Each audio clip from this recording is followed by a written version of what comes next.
CS 306 Computer Networks Module 5. In this session, we will study about one of the important topics, that is Internet multicasting. Multicasting in computer network is a group communication where a center sends data to multiple receiver. IP multicasting is defined as a technique of sending IP datagram to a group of interested receivers in a single transmission. Normally, communication happens between one center and one receiver. But in day-to-day life, for some application, there arises a necessity to perform communication to a group of receivers or to group of hosts.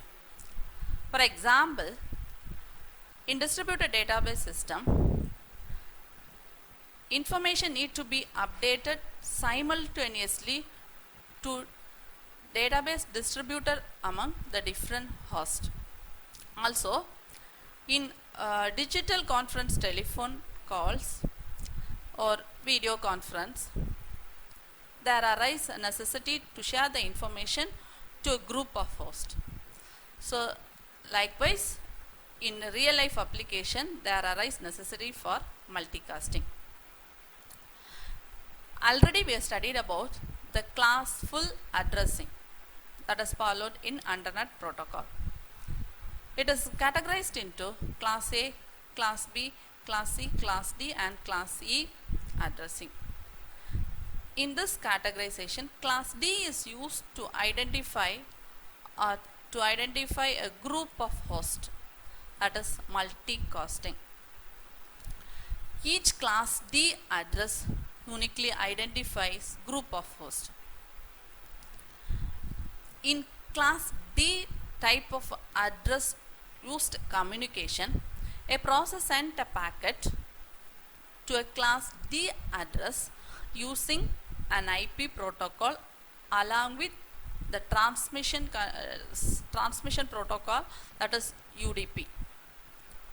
Here, the communication is performed as called as best effort service, but no guarantee for the effective delivery of communication. Since we cannot guarantee it as an effective delivery, it is called as best effort service, and it is also a irreliable type of service. Now, multicasting can be done in two different type of group address. One is called as a permanent group address and other one is called as the temporary group address. Now we shall differentiate between what is permanent group address and what is temporary group address. Permanent group address does not have to set up the address each and every time before establishing the communication. It is done permanently. For example, the class D address, that is 224.0.0.1, it is used to identify all the systems or all the hosts of a particular LAN network. Likewise, 224.0.0.2, which is used to uniquely identify all routers of a LAN network, and 224.0.0.5, it is used to identify the routers that is present on LAN and which is used for OSPF type of routing, OSTF type of communication. So this is about permanent group address. But in some cases, there arises the necessary for creating a group only for a purpose, particular purpose. So it is necessary to create group instantly. So that is called as temporary group. So before establishing communication in any group, the members has to identify or uniquely identify who are there in that particular group. So in temporary communication, any member can enter or leave the particular group. So before establishing the communication, the one node which is monitoring the group should keep track of who are the members of the particular group. So in temporary group, anyone can enter or leave the group at any time, but everything should be registered temporarily. The group communication will initiate only after confirming the entry and exit of the group members. So this slide explains a detail about what is multicast addressing. Actually, in IP address, class D address is used for class U, that is multicast addressing. Every IP address is specified by 32 bits. Likewise, in class D, the first 4 bits of the 32 bits are used to identify the group, that is class D, and the remaining 28 bits are used for identifying the group. And here the range of address can be categorized into 2 different ways. The range is specified between 224.0.0.0 and 224.0.0.255. Among this, 224.0.0.1 is used for uniquely identifying every host on a subnet or a group, and 224.0.0.2 uniquely identify only the routers that is present in the subnet or the group.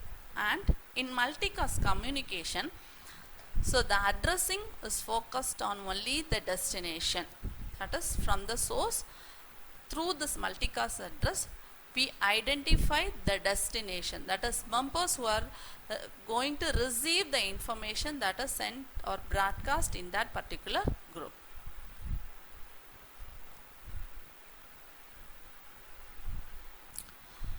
Next is about the protocol with support for multicasting. Multicasting is implemented with the help of multicast routers. So they are the agents, are the one which is having the main role to monitor about what is happening in the group.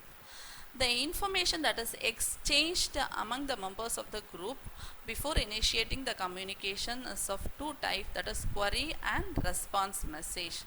The query and response message are generated with the help of a protocol that is called as Internet Group Management Protocol, IGMP. So Internet Group Management Protocol generates 2 types of packets, query packets as well as response packets, or request packets as well as reply packets. So each packet contains 2 main portions. One is the header portion as well as the payload portion. Header portion tells about the class D address, and the payload portion tells about the control information, that can be the query message or the reply message that is exchanged among the members of the group. The communication in a multicast group is done with the help of a procedure that is a spanning tree, and each node can identify all the members of that particular group or the neighbors of that particular group with the help of a protocol that is called distance vector protocol. So we have already studied detail about what is distance vector protocol. For routing in group, distance vector protocol is used. In the next slide, we will study about what is Internet Group Management Protocol. So we have already discussed about in temporary group communication, anyone can enter or leave the group at any time. So to establish the entry and exit of the group members, they have to follow a procedure that is defined by Internet Group Management Protocol. So the members of this temporary group can be the host or they can be routers. So it is necessary for the one which is monitoring the group to have the status information about the members of the particular group, and before establishing communication they have to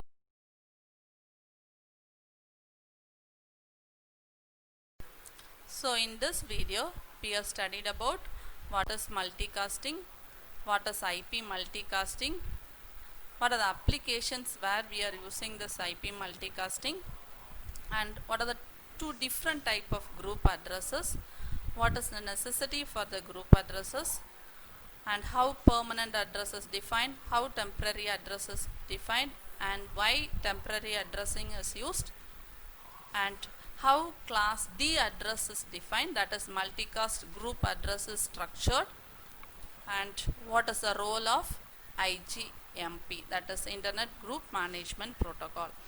In the next video, we can have a clear study about what is Internet Group Management Protocol. Thank you.